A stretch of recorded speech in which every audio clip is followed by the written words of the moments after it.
So you want to build a modular wargaming board? No? Well, you're in the wrong place then. In this video I'm going to be showing you everything that I've learned from my years of building modular boards for myself, for my customers, and hopefully by the end of this video you're going to have a clear idea whether building a modular board is the right thing for you. I'm going to be going through the pros and cons of modular boards, sectional boards, permanent boards and scatter terrain so you can make an informed decision about what is going to be best for you. And just to make things interesting, I'm going to be showing you my first ever modular board. Spoiler alert, it wasn't actually modular. This has never been seen before on the channel, I don't think, so you can have some fun enjoying that. I'm going to show you my first ever piece of terrain and taking you through all of the journey I got to building modular boards, so you can hopefully learn something along the way, and by the end of the video, you can decide what is going to work best for you. And just before we dive into my first ever piece of scenery, let's make sure that we're singing from the same neck of the woods with some terminology. So a modular board is one that is in different pieces and can be put in different ways. A permanent board has one fixed setup. A sectional board has one fixed setup but can be broken up into pieces. And scatter terrain is scatter terrain. So let's rewind to my first ever piece of scenery. It was a dwarven mine door. I was playing MESBG battle companies, I was using Durin's folk dwarves, so it made sense that I had some sort of dwarven terrain. So I got a couple of bits of wood, I got some expanding foam, and I made something with a pretty dodgy paint job, and it was fine. Exactly what it needed to be, and for my skill level, it was alright, it was fine. But then I decided that door should probably lead somewhere or from somewhere, and I got this crazy idea in my head that I should make something depicting the mines of Moria. So naturally I decided to grab some cardboard, some EVA foam, some expanding foam and the glue and materials I had around and build a full Moria board that split into 16 pieces that was, I think, almost 15 inches high in places. So with sheer determination and no tutorials, I just started building it. And it looked alright. It was good enough, once again. And again, pun intended.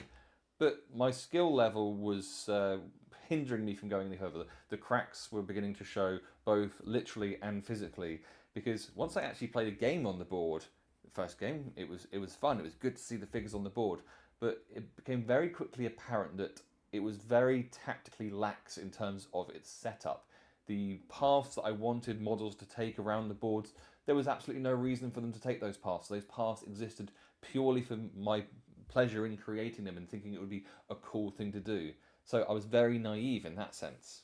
Not only that, but it took up a huge amount of space in a very big cupboard because all the pieces were really chunky, because I really wanted all the height difference and everything that was going on, and had all these 16 pieces it split up into and one setup that it could go into. So it was not a modular board, it was a sectional board. So unfortunately that one did end up in the bin. But I did learn a really valuable lesson, that gameplay is always going to outweigh aesthetics, and that is going to be a point which is going to be very important later on. So then I switched gears and I moved into making scatter terrain. I'd used my dwarves a lot in their battle companies, but I had my eye on some Far Harad camel riders. They seemed like the coolest, the rule of cool just took over. Guys wearing feather caps and skulls and not much else, and riding camels killing people. What's much more fun than that? But they needed a home. So I decided to build scatter terrains from some packing foam that I had left over from, I believe it was a refrigerator. Not that that's important.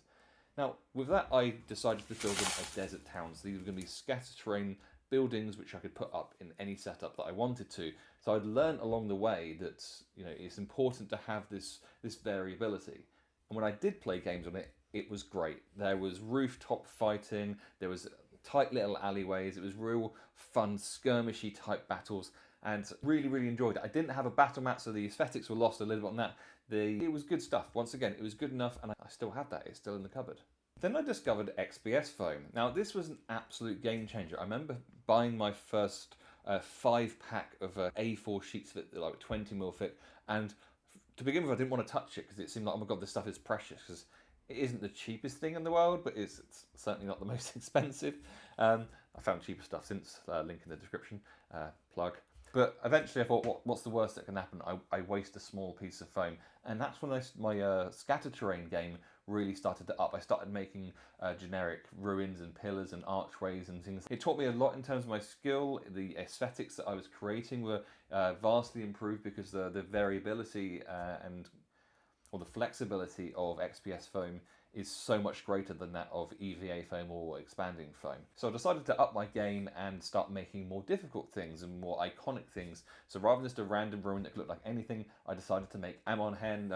If you know Lord of the Rings, you know exactly what it looks like. There's a Games Workshop one which is available, which you can buy. So just basically copying that exactly, I created my own Ammon Hen. If I was to make it again now, I'd make it a bit differently. I'd make it a bit better, hopefully a lot better. But it was that kind of spurred me on to the next big thing, which was modular boards.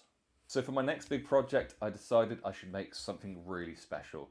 I wanted it to have the lush, green, flowing hills of Rohan. I wanted a river running through. I wanted bridges. I wanted ruins. I wanted spaces for scattered terrain. I wanted all sorts. And I have to say that I nailed it. Now, given that this was my first proper board that I could make, particularly a modular one, it couldn't have gone much better. And you guys agreed. Well, maybe not you, but when I put it on the Middle-earth Strategy Battle Game group, it got over 3,000 likes. Now, maybe you remember. If you remember that, then let me know if you saw that board first time around. And the one that I shared that got that many likes, wasn't even the finished version. So that went really, really well. So why should you build a modular board? Well, to begin with, there are endless setups. As I've made more and more modular boards, you will see the amount of modularity, if that's even a word, has improved up to the point with my Osgiliath, which could be about the most modular board you could possibly wish for. So you can have endless setups. Secondly, they're storage friendly. So rather than having a permanent dedicated space where you need to have 4 foot by 4 foot square, like a massive table, you can just put it on a few shelves and it's packed away, and then you can get it out in a matter of 5 or 10 minutes. Rivers, hills and other terrain features can be built into the tiles for more immersive gameplay. It's expandable, so if you don't like a tile that you've made or you want some more tiles, you can just build more tiles, and before you've got a different board with even more setups. For example, the river in my Osgiliath board, that was an afterthought. That wasn't something that came in my original design in my head. And the aesthetic potential. Now, just because you've got a board broken into several pieces doesn't mean that it has to look any worse than a permanently set up board. You can put just as much effort in and have just as good a results.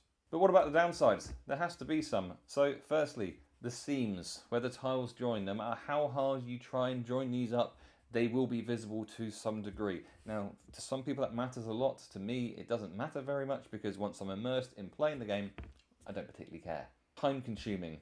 I would say that making a modular board will take you a bit longer than making a permanent board or scatter terrain, but the payoff is all of the upsides I mentioned a minute ago. And it has no true permanence. There's no reason. Hey, I'm trying to record here. Unbelievable. It has no true permanence. So if you're making something with more of a narrative feel where it's a particular place and you want it to flow, then this may seem like a compromise that you don't want to make. And what about the misconceptions about modular boards? Well, first of all, I'd say is the cost. I think for some reason people think that a modular board is going to cost them more to make in terms of materials. Quite simply, it isn't. There's no reason for it to. Skill level. I don't think you need to have any greater skill level to do a modular board than any other board. If you can cut straight lines to make your tiles, and you can make a normal board, then you can make a modular board. Board size. Now this is an interesting one. Now 40K, for example, has a standard board size of 44 inches by 60 inches, which makes the tiles not able to be square. Well, that's not actually true. Just make some 12-inch square tiles and have a 4 by 6, and your board will be 48 inches by 60 inches, and then you can just place a marker or a piece of terrain 2 inches from each of the edges to mark out where the 44-inch playing area is. So hopefully that's given you some information on the pros, the cons and the misconceptions about modular boards and whether you want to make one or not. If you're not sure and you'd like to ask me any questions, just chuck something in the comments. I respond to every single comment I receive, so please just chuck something there below. So when should you choose scatter terrain? Now, scatter terrain works best when you want total freedom or if you're short on time and space. It's quick to make, easy to store and incredibly versatile. And you can mix and match pieces with gaming mats to create a variety of scenarios. However, scatter terrain doesn't offer the height variation or seamless look of modular boards. Permanent boards are the absolute pinnacle of aesthetics and immersion when it comes to gameplay. If you have the space to store one, you know exactly what you want, and you're happy playing on that board in exactly that setup for a huge amount of time, then that's probably the one to go for. But remember, they lock you into one game layout and aren't practical for, oh my god, remember the words, and aren't practical for varied gaming experiences. So which should you choose? The choice depends on your own personal needs, space and time. There is not a right or wrong with this. Modular boards offer flexibility, permanent boards offer detailed immersion, and scattered terrain keeps things nice and simple. For me, modular boards are the sweet spot. They balance why can't I say the right words? They balance gameplay, aesthetics and practicality. But remember, it's your board, it's your choice. Whatever you make, it only has to be good enough. Pun intended. So hopefully this video has been informative. If you've enjoyed it, then please consider subscribing to the channel. If you really like what I do and would like to encourage me to do better projects, then you can join my Patreon. There's a link in the description below, and you can find like-minded hobbyists on there who all like things which are good enough. But I'll catch you for another video soon.